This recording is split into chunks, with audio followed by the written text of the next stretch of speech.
niyo yung normal beam dyan. Hindi nyo naman kailangan gawin ngayon. Gusto ko lang para makita nyo lang. Okay, punta kayo dito sa beam tools, tapos meron dyan renumber beams. Okay, pag may nagpakitang from, yes nyo lang yan.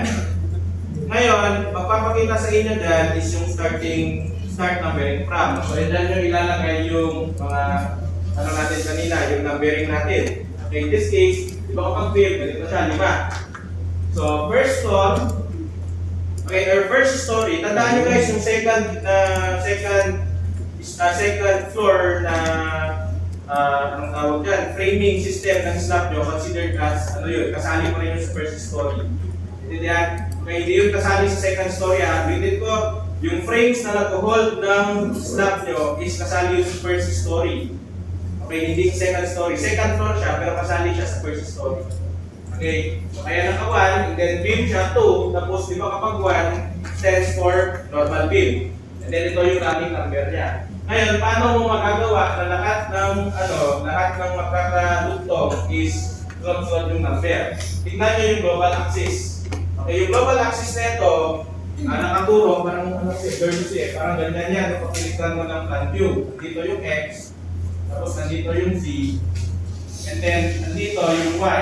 Yung Y is tulok lang siya kasi titignan natin siya top view. Okay, ngayon kung gusto mong gawin, bilangin niya muna lahat ng X. Okay, so medyo hirap kasi yung ano kasi yan meron siyang criteria. Yung criteria kasi na yan, tuturo lang yan, ay sinasabi lang sa inyo dyan na basta ito, gawin yung pag-XZ, parang gano'n. Pero paano nga ba talaga gamitin yung criteria na yan? So, dalawa yung kailangan yung ilagay dyan sa criteria. Yung dalawang yan is kung saan nakalay na plane yung structural member nyo. In this case, saan nakalay yung mga normal beam natin? Okay, di ba nakalay yan sa X and Z plane? Okay, ngayon, hindi nyo lang mas pwede ilagay dyan X and Z. Okay na. Kasi importante yung pagkasunod yan. Okay, pwedeng mauna si X, pwedeng mauna si Z. Ngayon, paano mo gagawin ito?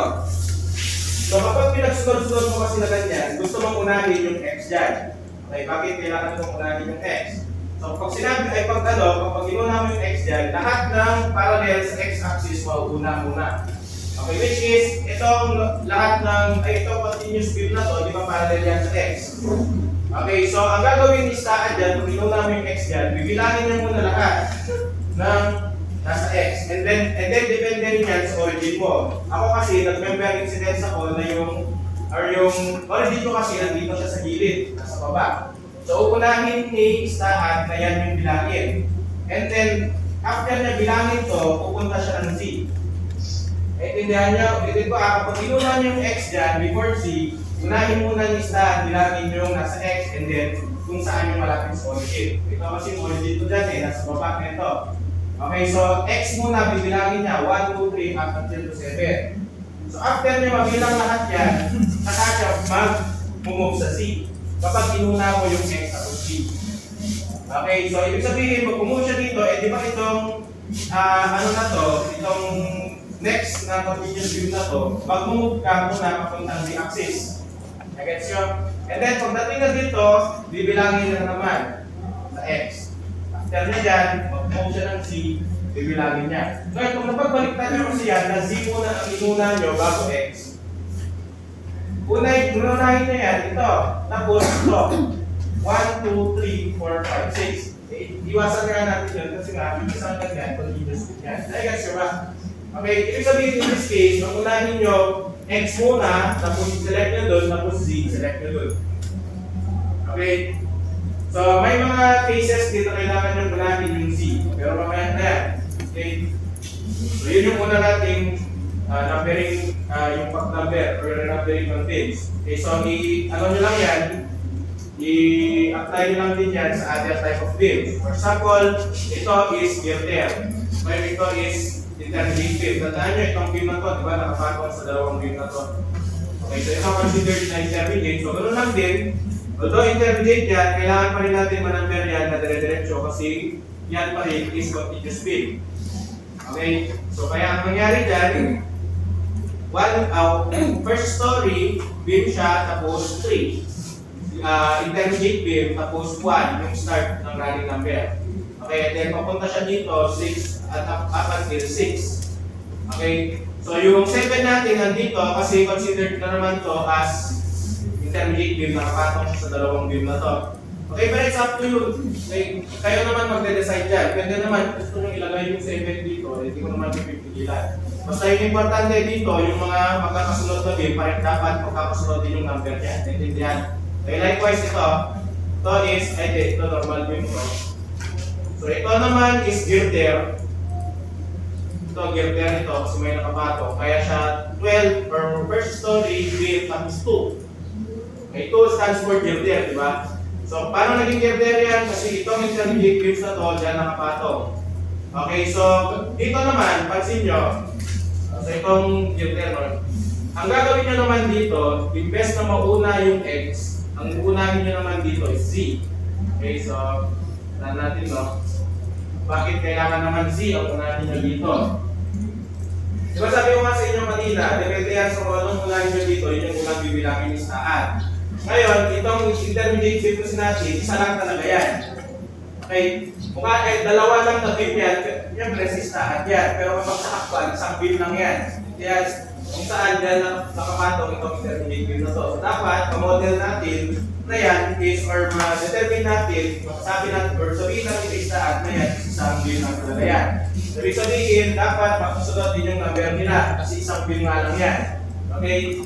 So, paano mo gagawin na magkasunod yung number nila yan? Unahin mo naman yung Z kaysa kay X. Okay? Nasa XZ plane pa rin naman sila, pero sa pag-select ng criteria, unahin mo yung Z. Ibig sabihin, ang gagawin listahan dyan, yung mga nasa Z muna. Okay, si Z, tapos bibilangin niya muna 1, 2. And then, after niya bilangin lahat ng select mo sa Z, lilipat na siya kasi wala naman na siya, hindi mo naman include to. Okay, so lilipat niya dito, papuntang X naman. Okay, tapos bibilangin niya. So, ganun yung paggamit nito ang criteria. Okay, depende. Importante kung ano yung mauna na plane or na axis. Okay, na-gets nyo yun?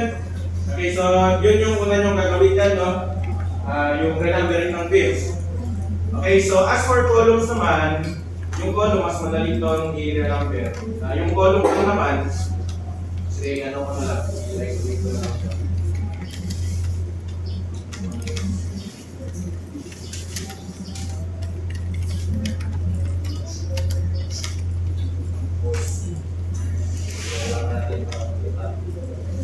Ayan.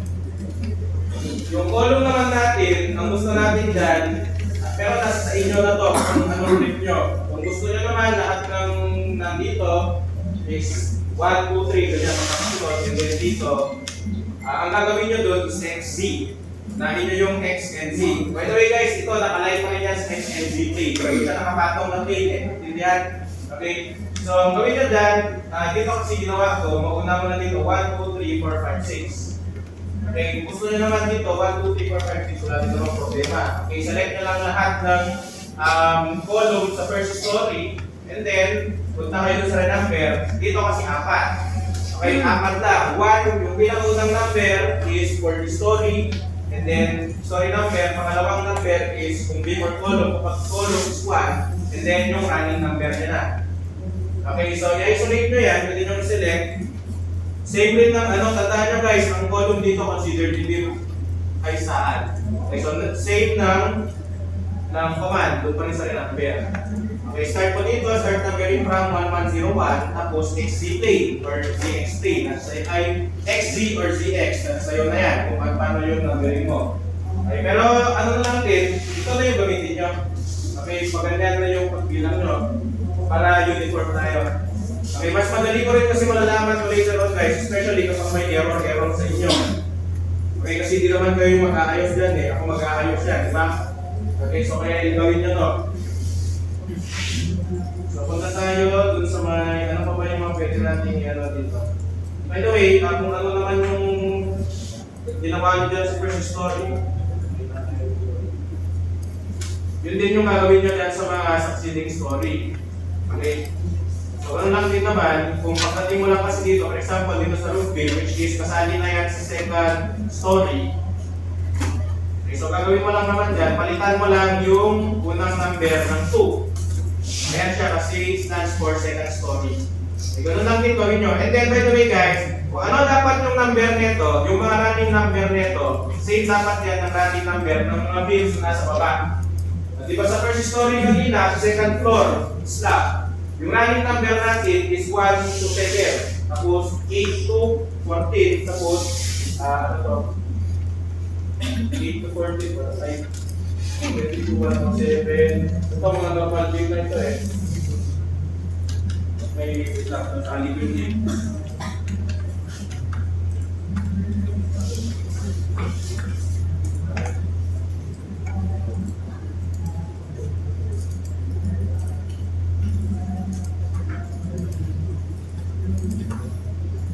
Ayan. Ulitin ko, dapat yung running number sa second floor, yun din yung running number ng third floor nyo kapag magkakantay yung mga bill. Okay? So, for example, kanina sa second floor, or sa first story natin, ito is 1, 2, 3, naka-running, naka-ano siya. Pagkanyan siya, kasi continuous bill naman. Okay, so, di ba same lang din yan ang numbering kanina sa second floor or sa first story. Naiba lang dyan, yung first number niya, which stands for, yan is nasa second story na. Okay, wala nang intermediate bill dito, lahat na yan is normal bill. Kaya pansin nyo, magkakasunod na yan. And then, yung mga nandito, yung mga pa-vertical dito, yan din is continuous bill. So, dapat ay sunod-sunod din yung numbering nila yan. Okay, ito, 22, 23. Dapat alam ko ito, 24. And then, hindi na iwalay. So, may mistake ako dito. Dapat ito, 24, 25, 26. Kasi ito, meron siyang king post dito. Yung king post kasi nito, alam niyo yung king post? Yung nasa gitna ng truss. Okay, so meron kasi connection dito, kaya dito ako. Okay, so dapat director yan. Okay. So, ano yung gagawin nyo? Model management for renumbering. So yan, renumbering, ulitin ko yung purpose niyan para kapag meron kang failure later on sa design or analysis mo, madaling ma-determine. Kasi yung pagbigay ni listahan ng mga failure dyan, ilalagay nyo yung number. Okay, ngayon kapag default number kasi yan, kailangan nyo nang hanapin. O mas-shift B kayo, ganito. Pakita nyo yung number ng bill. Enter 3 story yan, ang dami yung bill, maghirap hanapin yan. Okay, itong model management, para pag, for example, binigay listahan na yan is 12201, for example. Alam ko, nasa first story yan.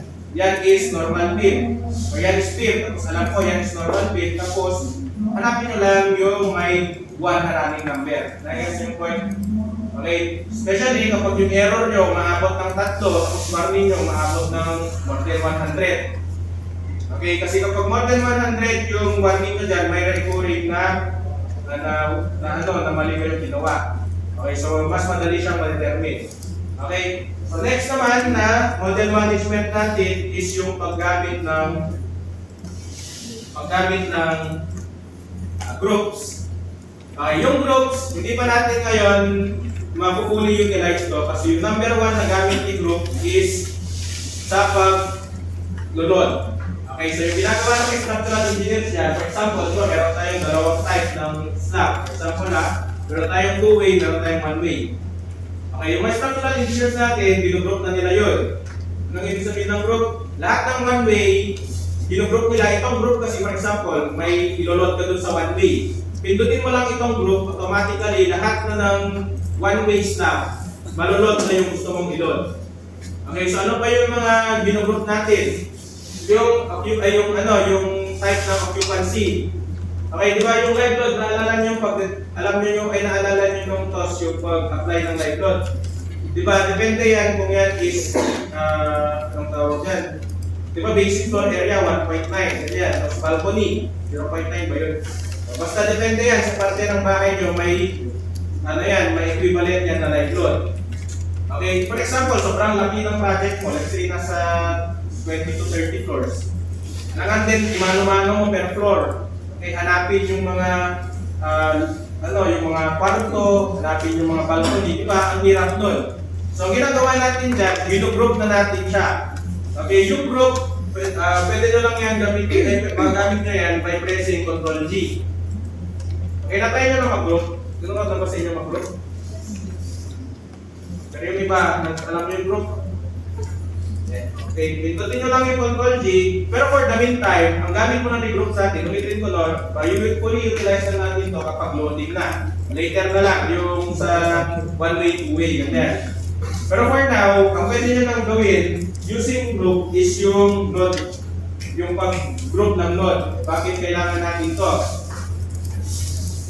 Ito, very important to kapag yung ginawa mo, or yung, di ba, mostly ginagawa natin, minomodel natin muna yung isang class. Okay, and then sa ibang file, superstructure, tapos ibang file is substructure. Ngayon, ang gagawin kasi natin dyan, depende kung saan yung supports ng class mo, itatransfer mo yan yung superstructure. And then, kay superstructure, i-transfer mo siya kay substructure. Ngayon, pag mahirapan kasi kayo kapag i-manual yung hanapin yung mga connection. Okay, so ang maganda dyan is i-group mo siya. So for example, ito. Makita ko yung class system nito. Yung class system nito, ito siya. Ngayon, yung location ng ano dyan, yung location ng supports is itong una, ito. Bakit nandyan? Kasi nakapatong yan directly dito sa substructure mo, dito sa beam na to. Saan yung beam natin dito? Mas mahirap kasi tignan dito. I-isolate na lang natin siya.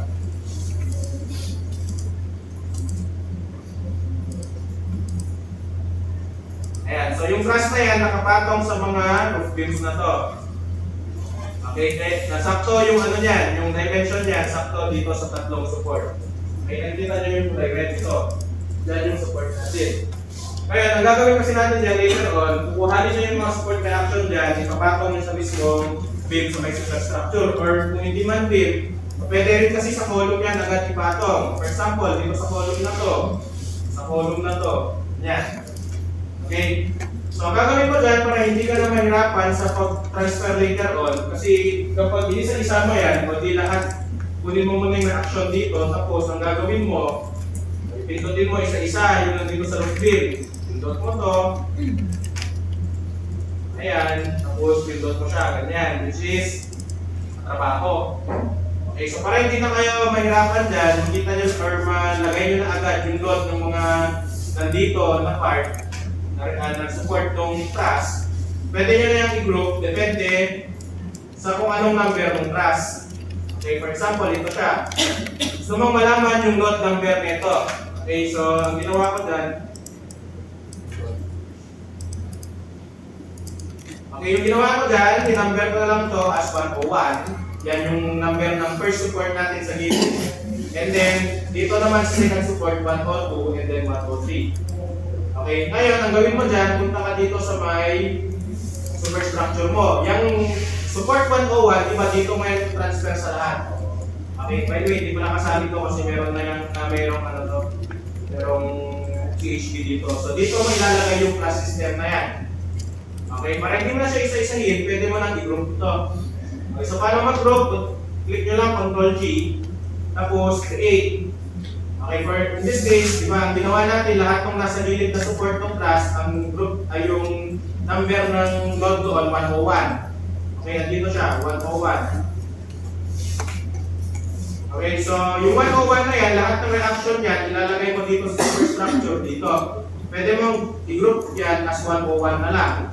Okay, and then i-okay nyo siya. Pagkadating nyo sa okay, meron yang, wala pang laman yan. Sinusundan nyo? Sinusundan nyo ba? Wala pang laman yan. So, ang gagawin nyo dyan, i-click nyo yung 101 for example, tapos i-click nyo yung mga nodes kung saan mo siya i-associate. Okay, in this case, di ba i-associate ko siya dito sa mga node na to. I-click mo siya, tapos associate to selected geometry. Nandito sa second na ano. Ngayon, hindi yan, kung titignan nyo yung node number nito guys, hindi yan magbabago. Okay. Tignan nyo pa rin yung node number niya, 40, 42, 44, 46. Okay, hindi yan mababago. Pero, na-group na yan as 101. Yun yung kaibahan ng renumbering sa grouping. Automatic na yan kapag for example, nakuha mo na yung reaction nito. Nakuha mo na yung reaction ng 101. Punta ka na lang sa load later on, tapos ilo-load mo siya sa group 101. Automatic, lalabas na yung mga support reaction dito sa mga nodes na to. Okay, hindi mo na kailangan i-renumber. Pero kung gusto nyo i-renumber, okay lang din. Basta huwag siyang parehas sa mga other nodes nyo, which is, pwedeng mangyari yan, kasi ilan lang yung joints nyo dyan. So, wag na kayong mag-renumber ng nodes, dims lang kayong mag-renumber. Okay? So, ganun din gagawin nyo dun sa 102, which is, yan naman naka-align yung support nito. For example, ito, 102. Sino ba sasalo sa lahat ng support reaction ng 102? Yan yung node dito. Dito naman ang node yan. Okay. So, ulitin ko, gawa mo ulit yan ng group. Gawa ka, create 102. Tapos, reaction shape mo yung mga node na yan sa 102. And kung gusto mo malaman kung tama yung mga node kung saan mo siya ina-associate. Diba, for example, punta sa control G, 101, i-highlight mo siya. Dito, i-click mo siya, then highlight. Tignan mo kung saan yung mga node na naka-associate dyan. Which is, nandito siya, yung mga nag-red. Nakikita nyo? Okay, so yan yung isa nyo gagawin na model management. Okay? So, yan pa lang naman yung gagawin nyo ngayon, yung mga ibang type of groups. Later na yun kasi wala pa tayo sa loading. Next is sa properties. May tanong po kayo doon? Wala na kayo doon. Sabi ko sa inyo, pwede nyo yan ma-access naman kung makalimutan nyo. Search nyo lang sa Proconnect Edition by DJ Clemente. Okay. So galing mismo sa 20 yun. Next sa properties, di ba sa inyo, lalong-lalo na kapag ginawa nyo yung sarili nyong plano. Ngayon, sabi ang STAAD kasi, hindi talaga yan friendly sa design. Okay, friendly yan sa analysis. Although ang STAAD stands for Structural Analysis and Design, mas built siya for analysis. Bakit? Kailangan mo muna maglagay ng section eh. Paano magde-design ka? Di ba magde-design ka, kailangan mo, ang ide-design mo is yung section. Naiintindihan nyo? Eh, hindi ka naman pwede mag-design yan nang wala kang ilalagay na properties muna. Okay, so ito yung ginagamit na rule of thumb ng mga structural engineers kapag nagse-select muna sila ng initial muna. Okay, so gagawin nyo muna, mag-assume muna kayo ng dimension ng mga poste ng mga beam. Then later on, tignan nyo yung maximum moment. Ang gagawin nyo kasi dyan, kukunin nyo yung maximum moment due to load.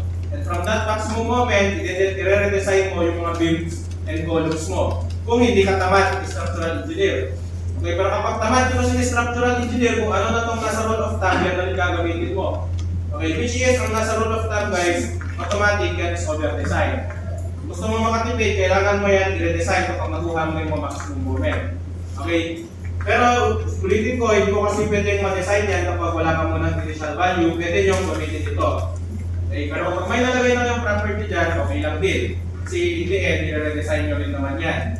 Okay? For example, kapag sa beams, so gamitin nyo lang to, kunin nyo yung length ng beam, multiply nyo ng 3.281 at 25.4. Kung ano yung makuha nyo dyan, i-round up nyo.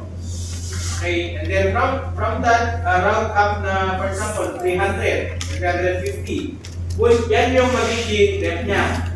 Okay, di ba yung pag-RC, di ba yung cos yung RC gamit natin doon? Okay, yung sa ano yun, nasa prismatic siya, tapos rectangular. Yung YD dyan stands for the depth, and then the ZD stands for the width of the beam. Okay, kapag gusto mong kuhin yung depth, ito gawin mo, length in meters times 3.281 times 25.4. Round up mo siya. And then kung gusto mong kuhanin yung width, tandaan mo na lang 50% to 75% yung depth niya. Yun na yung magiging width mo. Tandaan nyo guys, ang beam always mas malalim kaysa sa lapat niya. Tandaan nyo, ang mag-indicator ng moment is itong YD. Okay, kaya yung importante na yan is mas malalim. Okay?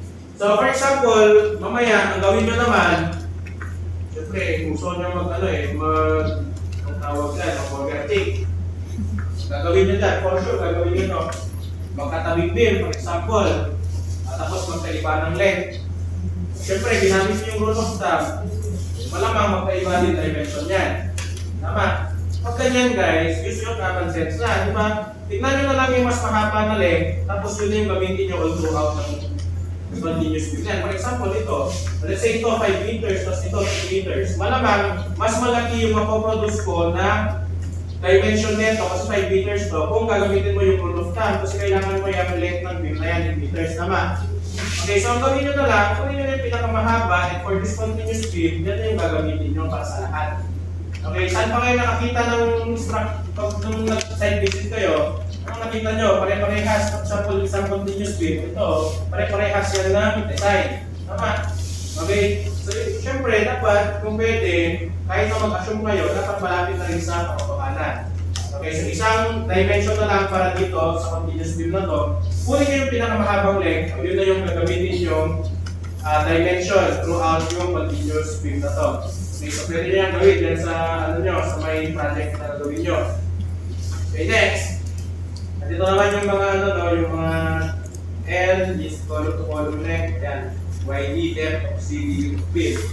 For columns naman, kapag pag column naman, kung anong tawag yan, kung mag-a-assume kayo ng value niya, since assumption pa lang yung gagawin nyo, huwag na kayo rectangular. Yung gawin nyo is square column. Okay? So, saka na lang kayo, ang rectangular kasi na column, may connection na yan kapag systemic. Okay? Kaya merong rectangular na column guys, para sa yan systemic. Okay, bigyan ko kayo ng example kung bakit nag-rectangular tayo ng column.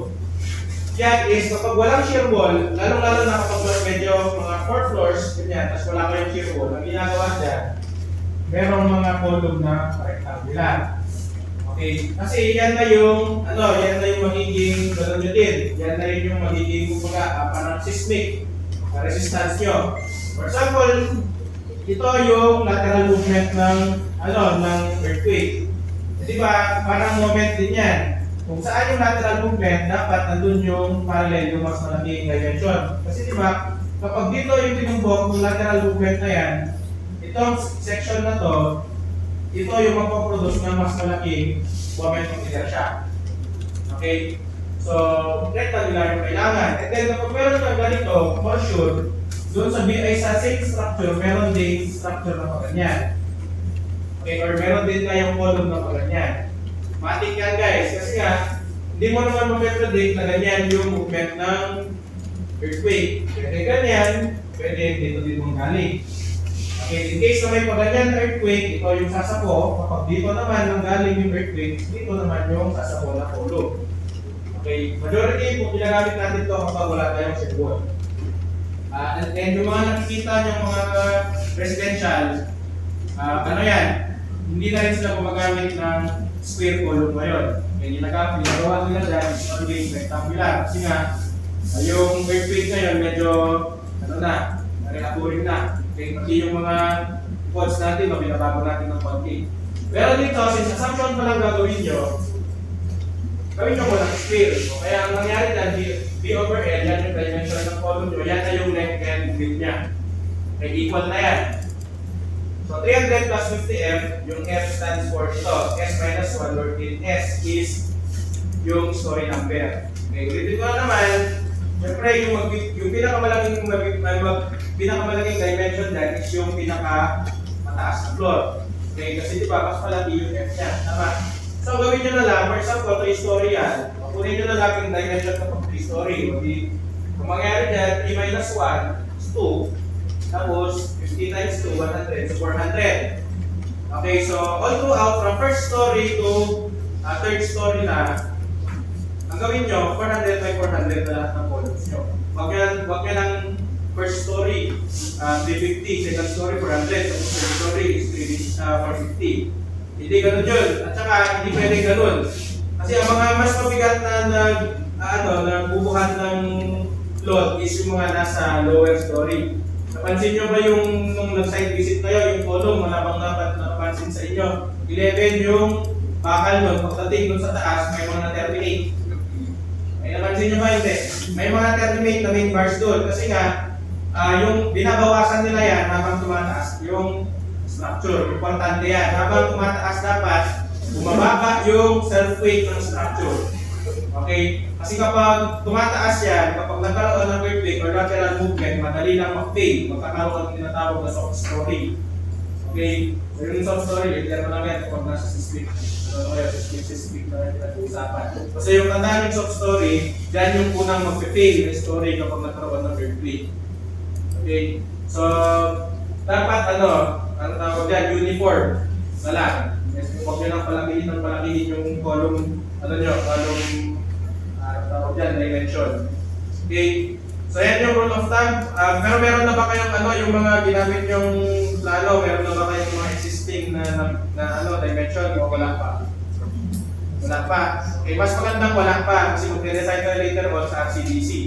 Okay, gagamit tayo ng another software. Pero huwag kayong mag-alala, yung stahan nyo, itatransfer nyo lang doon. Okay. Next is yung sa materials. Yung materials guys, nilantawan natin kung theory, tama? Yung materials noon, anong ginawa natin sa theory? Ang ginawa natin noon, nilantawan natin yan. Basta importante, yan is concrete. Tama? Okay, pero for now, since nasa design na tayo, nasa RC na kayo, hindi nyo na yan lalaktawan. Bakit? Tingnan natin yung, ito kasi yung default, no? Itong concrete. Ito kasi concrete kasi, kapag ito ginamit nyo, yung mga nandito na numbers, okay, na values, yung reference yan is F prime C equal to 27.5. Okay, wherein ang 27.5, hindi nyo naman lahat yan gagamitin. Kung gusto nyo isolve, di ba ang Young's modulus, paano nyo isolve yan? Using the formula na 4,700 square root of F prime C. Okay, so pansinin nyo, pag nilagay nyo or input nyo yung 27.5, lalabas itong number na to. Ibig sabihin, doon ko nalaman na yan is 27.5. Ngayon, yung 27.5 kasi megapascal, hindi nyo naman yan ginagamit masyado sa mga maliliit lang na structure, kasi yung 3 story. Mas nila ginagamit natin dyan is 21 megapascal. Okay, 21 megapascal, yan ulit yung F prime C. Ano yung F prime C natin? Yung concrete strength. Okay, so ibig sabihin, kapag ginamit nyo dyan, or yung gagamitin nyo sa actual is 21, tapos ginamit nyo for your analysis and design is 27.5, ang mangyayari dyan guys, pwedeng, hindi naman to, hindi naman talaga mag-fail yan, pero over-design siya. Okay, kasi ang ginamit mo dito, 27.5, pero yung actual is 21. Okay, so para maiwasan natin yung mga ganyang problema, ang gagawin natin dyan, mag-create tayo ng bago. Okay? Kung nag-create kayo ng bago, syempre, concrete pa rin tayo, click nyo yung concrete. Pero papalitan nyo yung value niya. For example, 21 megapascal na gagamitin nyo, bawal mag-space pala dito guys. Okay, bawal space. So gawin nyo na lang underscore 21 megapascal. Hindi yung gagawin nyo. So para sa inyong lahat, 21 megapascal na yung gagamitin nyo. Well, for the Young's modulus na gagamitin nyo dito, syempre, for 21 megapascal. Okay, substitute nyo lang yung formula, sa formula ng 4,700 square root of F prime C, makukuha nyo itong Young's modulus for 21 megapascal. Okay, 2.1538 times 10⁻⁷, which is, malaki-laki na yan. Tandaan nyo ito ng kilopascal yan. I-compare nyo dun sa 27.5 at 2.17, malaki na yung difference guys. Okay, so ang gagawin nyo dyan, input nyo yan dun sa may Young's modulus dito sa may material. Dito. Yung E guys, exponent. Okay, palitan nyo na lang itong number dito. Yung E stands for exponent, no? So 2.1538. Okay. Tapos yung Poisson's ratio niya, say na 0.17. Tapos yung density niya, ano bang ginagamit nating density kapag normal with concrete? 23.56. Pero dito, gawin natin siya 24. Okay, pansin nyo sa mga problem. Di ba, hindi nyo naman masyado ginagamit ng 23.56. Binigay sa inyo yung problem, use gamma of concrete, 24 kN per meter square. Okay, so yun na rin yung gagamitin natin dito, per kilonewton per meter cube na kasana. Palitan nyo ito ng 24. Okay, tapos yung thermal coefficient niya, si this yan, pati yung critical damping, tapos shear modulus, yan na rin yung gagamitin nyo. Okay, and then next, ano pa yung mga kailangan nyong palitan dito? Yung yield stress, ang kailangan nyo lang palitan dito is yung compressive strength niya. Okay, zero talaga yung yield stress nito guys, hindi naman yan bakal, walang yielding stress of concrete. Okay, pero ang mapalitan nyo dyan is yung compressive strength. Yan is ng kilopascal, ang 21 is naka megapascal.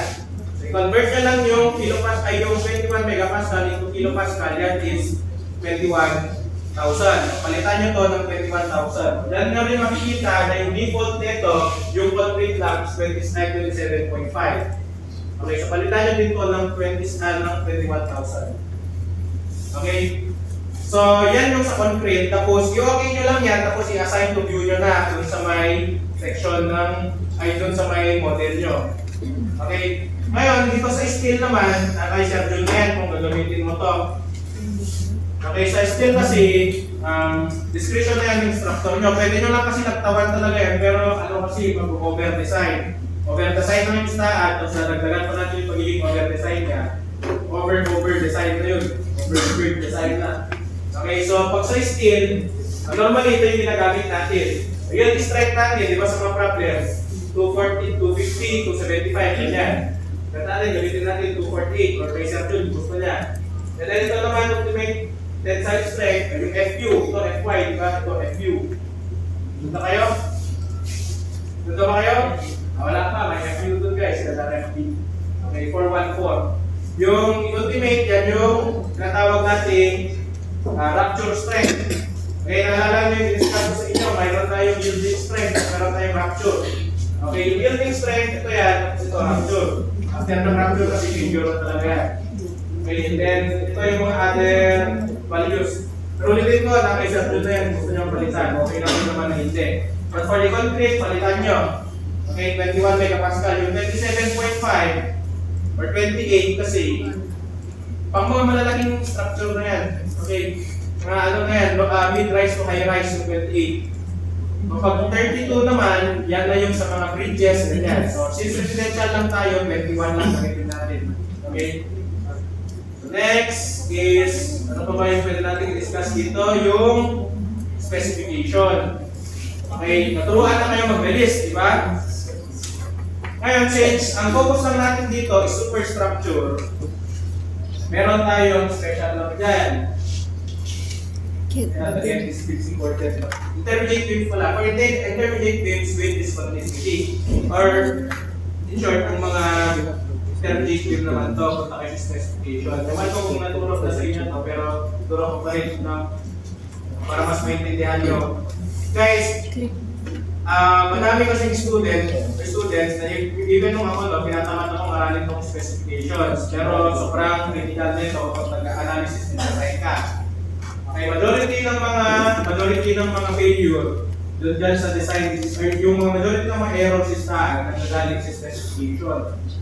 Okay, so yung unang ituturo sa inyo is yung pag-release ng degrees of freedom. Okay, nabanggit naman ng Sir John yan, di ba? Nabanggit na ba? Sa Perlins, wala pa kayong re-release doon. Pero later sa class, naman yung re-release doon. Ngayon, meron naman yung counterpart sa RC. Okay, yung intermediate beams natin. Explain ko muna sa inyo, no? Kung bakit natin kailangan i-release yung mga ends. Okay, ends ng intermediate beam. Paano ba nag-a-act itong intermediate beam kapag nakapatong sa mga gantel? Okay, intermediate beam, mapasa niya yung moment. Yung tandaan nyo guys, itong beam, intermediate beam man yan, meron pa rin yung moment. Intindihan. Okay, kung baga, ganito yung itsura niya. Yung moment na yan, ganyan. Which is, ang rotation niya, parang moment above Z. Tama? Moment above Z. At ito yung Z-axis. Nakaturo sa atin.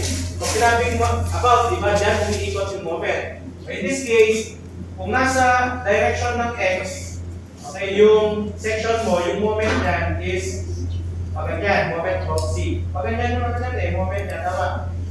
Yung moment kasi na yan guys, magpapos ng torsion dito sa girder na to. Isipin nyo no, magbe-bend yan, ihilahin nyo to. Okay, parang paganyan, hilahin niya, magpo-torsion yung beam dito. Intindihan nyo? So, ibig sabihin, kailangan namin i-transfer yung moment nito papunta dito. Ngayon, paano natin yung sasabihin sa isahan? Okay, ngayon, since RC kasi yan, lahat ng RC guys, lahat ng connection, fix yan. Okay, fix yan, malamang isang buhos lang yan. Nakita nyo yung yung isa lang ng latang, pumunta sa second floor. Isa lang lahat yung, yung forma nun, isang beses lang din yun bubuhusan. Okay, ibig sabihin lahat ng joints yan is naka-fix. Ngayon, kapag fix kasi, naka-restrain lahat ng degrees of freedom. Ibig sabihin, itong beam na to, meron siyang torsion, meron siyang moment about Y, at meron siyang moment about Z. Which is mali kapag i-analyze na i-design natin.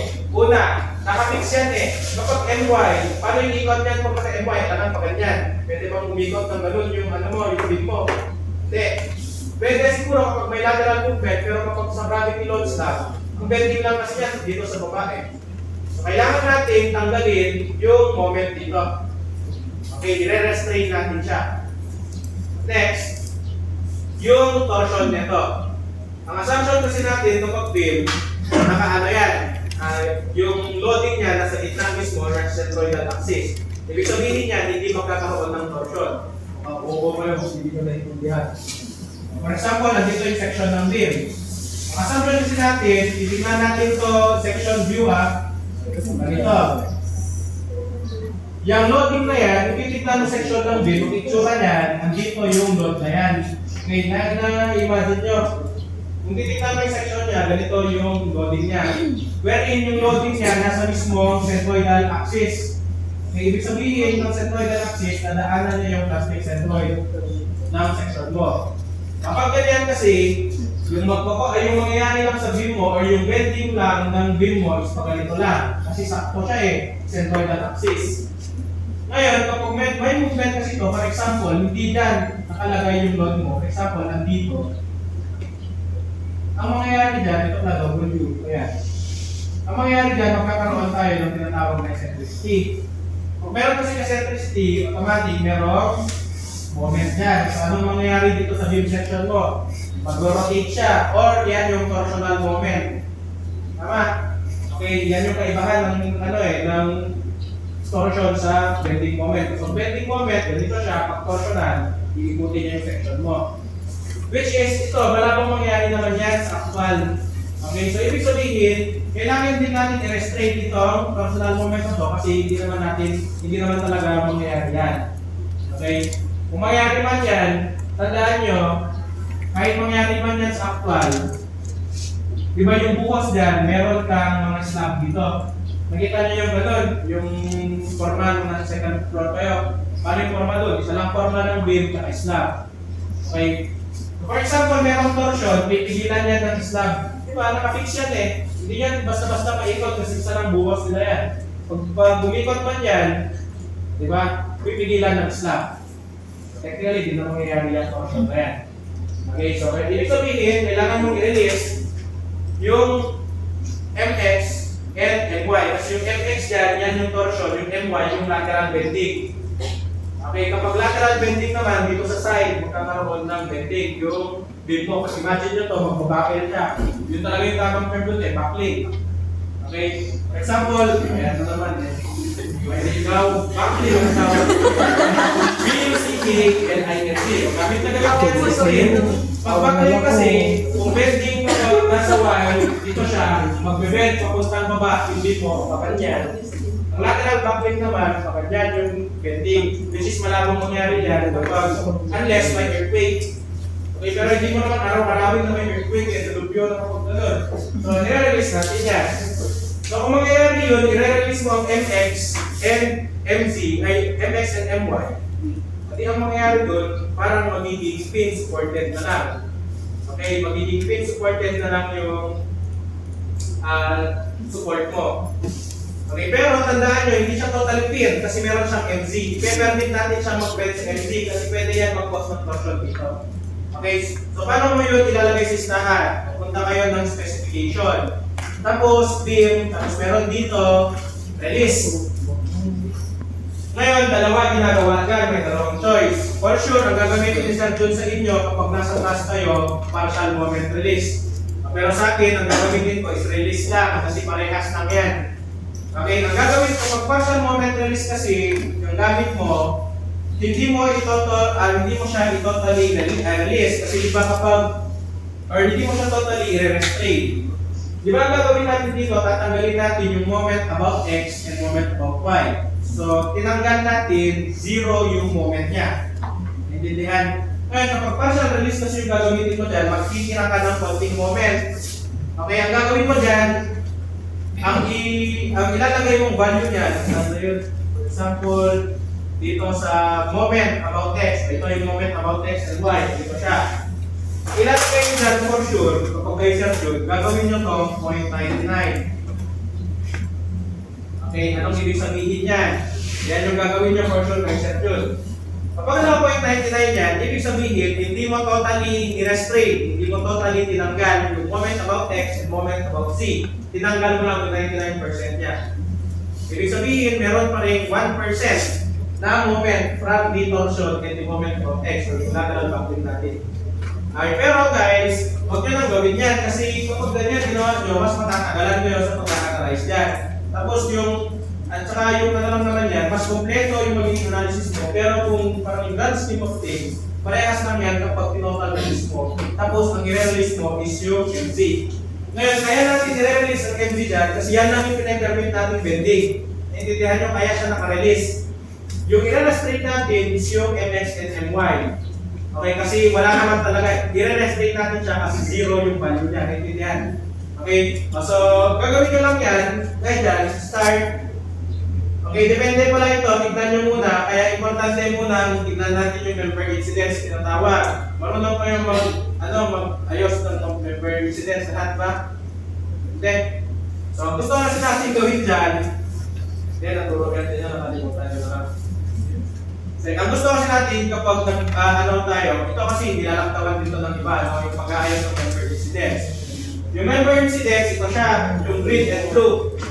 So anong ibig sabihin niya? Yung green stands for the start node, and yung blue stands for the end node.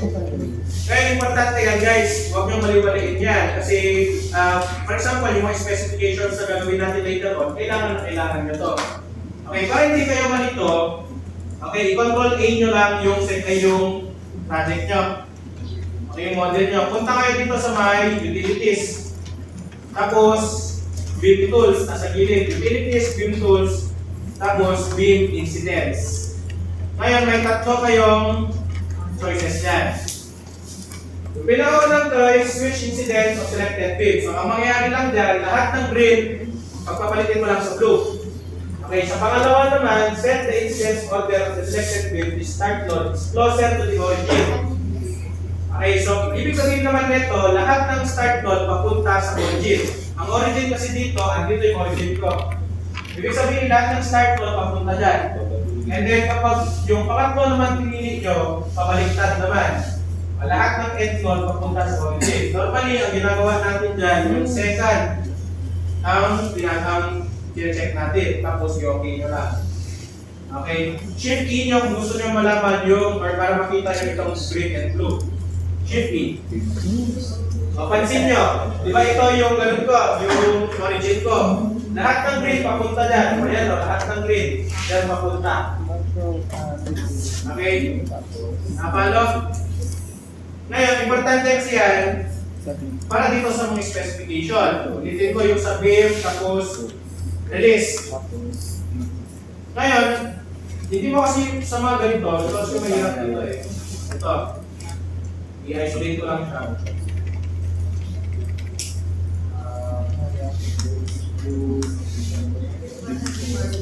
Okay, so makinig muna ito. Ito yung intermediate beam natin. Tandaan nyo guys, continuous beam yan. Okay, continuous beam yan. Makikita nyo dun sa pinuntahan nyo dun na isa ng buhos ng mga yan, hindi yan binuhusan per span. Sabi sabihin continuous beam. Consider mo yan isang beam lang. Okay? So kapag magre-release ka kasi, dapat yung mga intermediate beam lang na may discontinuity. Kasi tandaan nyo guys, kumbaga isang beam lang yan, ito yung mga edge niya. Eh diba, dyan lang yung merong moment. Or dyan lang talaga yung, kumbaga, dyan matatransfer yung mga moment papunta din sa mga gadget. May pasisipin nyo na lang, para hindi komplikado, yung i-release nyo lang is yung mga intermediate beam sa may discontinuity. For example, ito, nasa gilid, discontinuous siya. Kasi pag ganit dito, hindi naman yan discontinuous eh. May katuloy, both sides. Intindihan? So ito lang ang i-release nyo. Ngayon, kapag nag-release kayo ng start, dapat may release din kayo sa end. Okay? So, ibig sabihin, pag gagawa kayo yan, punta kayo sa may beam, tapos release. Full release na tayo, tapos check nyo lang yung MC para ma-release mo yung MC. May permit mo ang moment about Z. Tapos i-add mo lang siya. Okay, i-add mo lang siya. Ngayon, for example, ito, yung start dyan, ito, start and end yung gagawin nyo dyan ha. Dito naman, punta kayo sa beam ulit, tapos release, pindutin nyo lang tong end. O tapos release, pindutin nyo lang yung NZ. Tandaan nyo kapag nag-release kayo, pag nag-release kayo sa start, dapat nag-release din kayo sa end. Hindi pwedeng isa lang yung ma-release na dyan. Okay? So, ito yung isang beam, ito yung start node, tapos ito yung end node. Okay, nandito sa blue. For example, dito, gusto mong i-release yan, pindutin mo lang yung start, tapos assign to selected beam. Okay, kapag inassign mo yan, magkakaroon yan ng bilog dyan. Nakita nyo na rin yan sa trust, may bilog. Alam nyo yun, release din yun. Kaso kapag trust, pinay-permit mo ang torsion doon. Malalaman nyo may set doon yan. Okay. Dito naman sa end, kailangan mo rin i-release yan kasi discontinuous din itong beam na to, intermediate beam na to. Tama? Okay, so click nyo rin yan, tapos assign nyo yung end sa kanya, and then assign to selected beam. Yung start at end, guys, nakadepende yan sa member incidence nyo. For example, ito, yung nakapatong kay intermediate beam or sa gilbyan na kung sana is yung start node nitong intermediate beam na to. So dapat yan yung naka-release.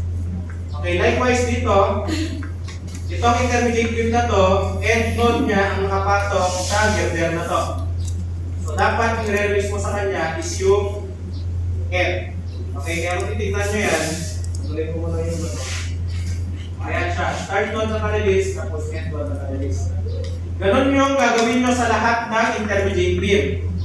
Okay, itong part na to, isang beam lang dito, sa steer beam to. Ibig sabihin, kailangan nyo rin i-release yan kasi nga, tignan mo, itong isang beam na to, discontinuous siya, wala naman na yung kasama pa, di ba? So, kailangan mong i-release yung gilid niyan para ma-transfer niya yung moment dito sa girder na to. Okay, pero start end, huwag nyo i-release dito ha, mamaya mag-release kayo dito sa gitna. Tandaan nyo, isang beam lang yan. Mamaya ginawa nyo, kasi kung tinignan mo yung member incidence yan, eh kompleto yan ng ano.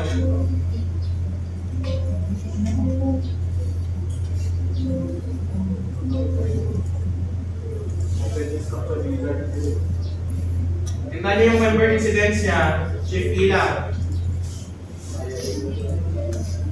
Ayan. Patignan nyo kasi itong ganun na to. Baka mangyari sa inyo, gawin nyo, i-release nyo rin yung end nito. Hindi ha. Tandaan nyo, isa lang na beam yan. Kaya isa sa start, isa sa end niya lang. Okay, nag-clear ako dun. Ito rin. Ito, kailangan mo talaga i-release both end kasi isang beam lang dito. Start, end yung release. Okay? Then yung pinaka mahirap specification dito is yung offset. Okay, na-try nyo nang mag-offset, di ba? Okay, so tignan kasi natin ng mabuti ito ha. Ito lahat yung gagawin nyo. Ano lang tayo dito guys, take it slow lang kasi isa lang naman yung kay Sir Tunsi, madaming ano rin eh. Daming ipapagawain sa inyo. Good luck na. Okay, so for example, tignan natin ng mabuti ito ha. Okay, yung mga joints dyan, kuha kayo ng corner column, tignan nyo tapos tignan nyo yung beam na nakakonect sa kanya, tapos i-3D rin nyo. Nakita nyo? Naka-overlap yung yan. Okay, yung overlapping yan guys, sa centroid ng column. Anong ibig sabihin yan? Kapag tinuti natin yan, ganito yung tsura niya, no?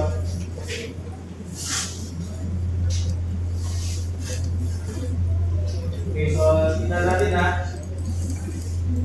Ang itsura niya, for example, ito yung column nyo. Ito yung kalahati niya. Yung beam mo, nandyan mismo. Diyan nakapatong sa kalahati niya. Okay. Ngayon, hindi natin ito pwedeng gawin. Bakit? Kahit na, actually, kung defo ang usapan, tama to. Okay, pero hindi to defo, design to. Makikita nyo rin later on. Di ba kasi pag defo, ginagawa natin dyan, saan ba kasi yung reaction nitong beam na to? Di ba yung reaction ng beam na yan, nandito sa gilid? Ito yung dahilan kung bakit naka-overlap yan, by the way, no? kung kukunin mo yung reaction nitong beam, saan ba yung reaction ng beam na yan? Di ba makukuha mo yung reaction ng beam dito, mismo sa gilid niya. Ngayon, kaya nakapatong yan sa mismong gitna ng column guys, para itong reaction na to, i-consider natin siya as axial. Di ba kasi kapag transfer mo itong reaction ng beam papuntang column, edi sakto yung reaction na yan sa gitna ng column, tama? Yung magiging behavior niya is axial. Intindihan, kaya siya nasa gitna. Pero kahit na, mapapansin nyo later, pagdating natin sa column, hindi nga natin talaga dinedesign yan as axial. Meron tayong tinatawag na minimum eccentricity. Ibig sabihin, may consider tayong moment yan. Kasi kung tutusin guys, sa actual, yung itsura ng beam, ganito siya. Ay, yung itsura ng beam column connection, ganito talaga yan. Okay, sa gilid siya. Ganyan talaga ang beam column connection kapag actual. Ngayon, kapag ganyan kasi ang mangyayari, ito yung centroidal axis. Ito ang column na yan. E saan mo makikita ngayon yung reaction ng beam? Di ba? Nandito sa gilid. Sa mismong gilid niya. Ngayon, andito yung reaction, andito yung centroidal axis, magkakaroon niya ng eccentricity. Okay, kapag may eccentricity, automatically meron niya moment. Okay. Ibig sabihin, hindi mo pwede i-design lang yan as axial kasi in actual, meron talaga siyang moment. You need to consider this moment right here. Okay, kaya ibig sabihin niya, kailangan mong baguhin yung design kasi hindi mo pwede, hindi yan automatic na ganito yung magiging connection. Ganito yung initial connection. So, ang gagawin mo dahil, kailangan mong ipantay yung beam sa column para mapalabas natin yung moment. Okay, para yung design natin later ito sa column, hindi lang natin consider yung actual force due to the reaction of the beam, kundi yung moment gain due to this eccentricity. Okay, may epekto yan guys. Mas makikita nyo, maski sa actual, designing natin later sa short column, nagko-consider tayo ng eccentricity. So, hindi yan total actual, yung gusto kong ipunto. Okay, so ang gagawin natin dyan, gagawin natin ganito yung connection ng beam to column. Ipapantay natin siya. Ngayon, paano nyo yan gagawin? Through yung command na offset. Ang word na offset, i-atras natin yan, tapos bababa natin. Ngayon, yung vertical distance naman dito, di ba pansin nyo, may lumabas na parte ng beam. O yung ano naman dyan, itong part na to, ito yung mga itsura talaga yan. Ito talaga yung itsura yan. Yung itsura talaga yan, ganito. Ganyan siya. Nakikita nyo? Kapag ganyan siya, yung itsura niyan. Diba may ganito lalabas sa beam. Itong beam ay itong lumabas na to is, yan yung, ito is yung total depth niya, o D na lang. Or ano ba yung gamit natin dito? H. Itong lumabas sa kanya, H over 2. At tapos yung lumagpas naman sa column mo, ito siya. Yan naman yung width ng column over 2. So, ang gagawin mo ang offset dyan, i-atras mo siya ng W over 2, tapos ibababa mo siya ng H over 2. Tama? Okay. So, punta kayo ng offset. Yung offset nasa specification. Okay, so ito, gagawin nyo. For example, dito tayo. Dito muna kayo mag-focus para alam nyo gagawin nyo dito. Okay, yung column na to, kung titignan natin, para hindi na kayo tingin-tingin dun sa may, ano nyo later on, sa CAD nyo. Para makita nyo yung property ng column na to, i-double click nyo lang, tapos may property. Dito siya.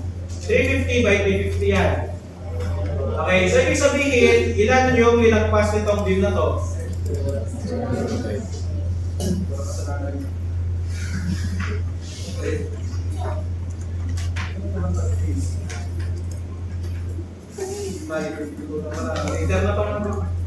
Internet tong offset. Mahaba to. Ay, ganito kasi mangyayari dyan kapag in-offset mo. Ganyan, magpapantay ka.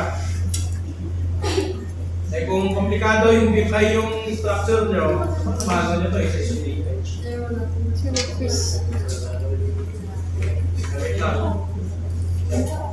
Saka na dito, next meeting na. Ray, pasa nyo na yung gano'n. Nagpasa na ba kayo? Within this day, 11:59. PDF na, diretso ko sa AI yun, no? Check escape naman may bukas. Ano yan? Anyway, ang AI naman guys, di ba naman dinidiscriminate ng paggawa ay paggamit ng AI. Yan ang meta ngayon. Kayo ako minsan talaga kung bakit ano. Kayo Dahil sa ano na. Pero may practice ba kayo? Yung problem set nyo next lecture meeting. Yes. So, ganito yung sa kanya dapat Kaya na lang mag-offset. Pero later rin mag-offset. Hindi nyo pa try talaga mag-offset? Pero bukas pa daw. Paano? Sir,